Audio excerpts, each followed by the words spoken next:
So let us start talking about debugging. I reordered some of the segments because in view of the fact that we have more homeworks than we've had before in this class, and it is a really fast-paced introduction to Ruby and Rails. We know that, and we're asking quite a bit of you guys to step up to the plate. So let me just give some words about debugging, and none of what I'm going to say about debugging is specific to this course. This is all information that I hope will serve you well in anytime you move to a new language or a new system. Now, compared to debugging command line programs or other kinds of programs you may have written, SAS can be a little bit trickier because, for one thing, you're probably used to being able to sort of printf some stuff and see it in the terminal.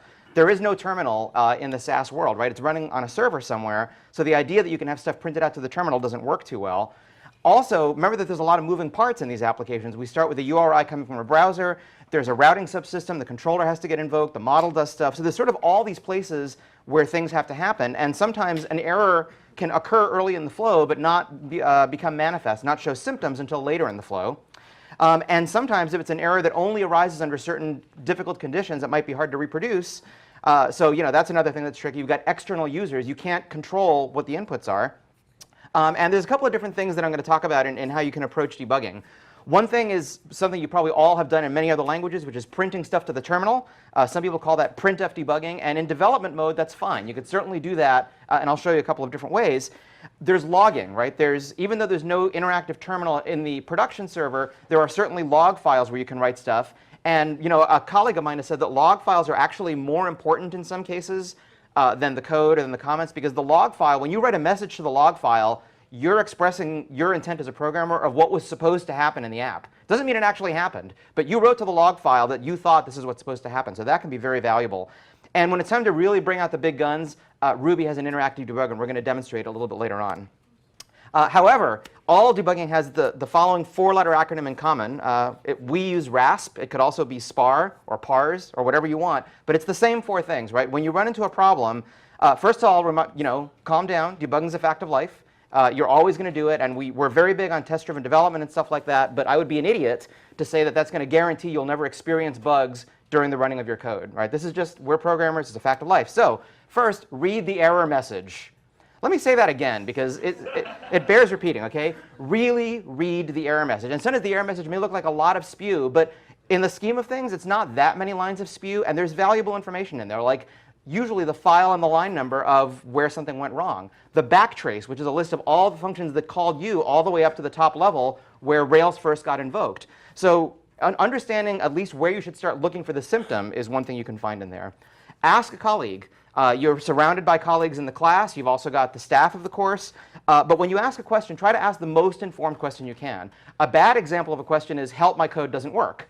A good example of a question is, look, I got this far. I expected this variable to have this value, but it seems to have this other value. Or it has nil as a value. And this is the circumstances. So the more information that you give, the more likely somebody could say, oh, yeah, I know what that is. Here's what you might have done wrong. If that doesn't work, you can ask more colleagues on the internet. You can use Stack Overflow, which is one of my favorites, but there are other sites as well.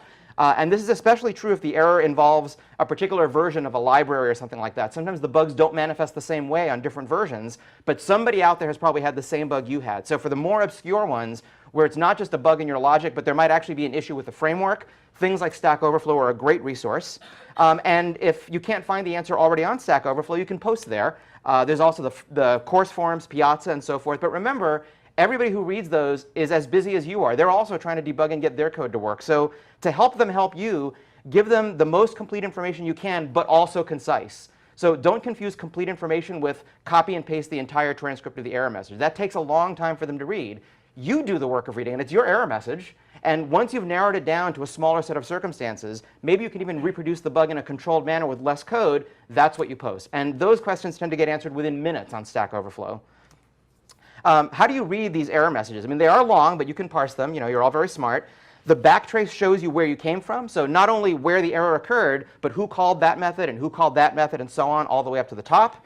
A very common message, especially in Ruby, is you'll see undefined method something for nil. And 99% of the time, here's what's happening in this message. And I'm using this as a specific example because it is so common.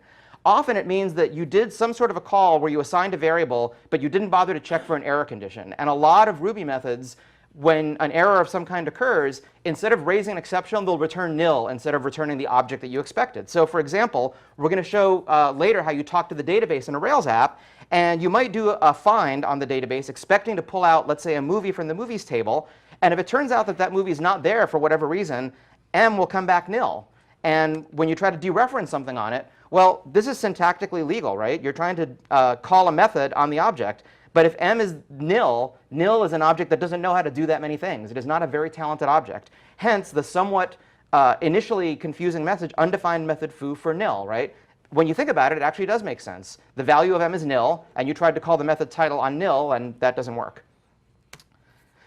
So other things that you can do. Instrumentation, which is a fancy word for printing the values of stuff as you collect the data during the time your program is running.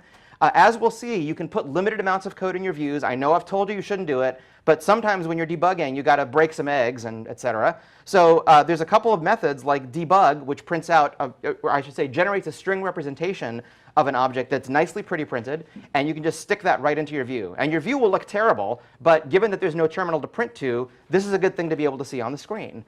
A slightly lighter weight version is inspect. Inspect is a method that is defined on objects. So it's, every Ruby object responds to it, although the default thing that it prints out to describe itself is not necessarily that useful. That's why most interesting classes override inspect and print out something more useful about themselves. They try to print a programmer useful representation of what the object is. You could also write stuff to the log. I am a big fan of logging. Space is cheap. Write log files. There's a logger method that returns the logger object. All controller methods can have access to it. And there's different warning levels like debug and warn and error, just as you've probably seen in other logging systems. Remember, if you try to just use printf or its various equivalents, they have nowhere to go, right? In a production server, they're just going to sort of disappear. When it comes time to search and using the internet to answer questions, you'd be surprised how far you can get by using the Google, seriously. So suppose your question is, how do I format a date in Ruby? Well, let's pick out the elements of that sentence, shall we? The subject, the verb, and the direct object. Format, date, Ruby. Search for those three things in Google. I guarantee you'll find some results.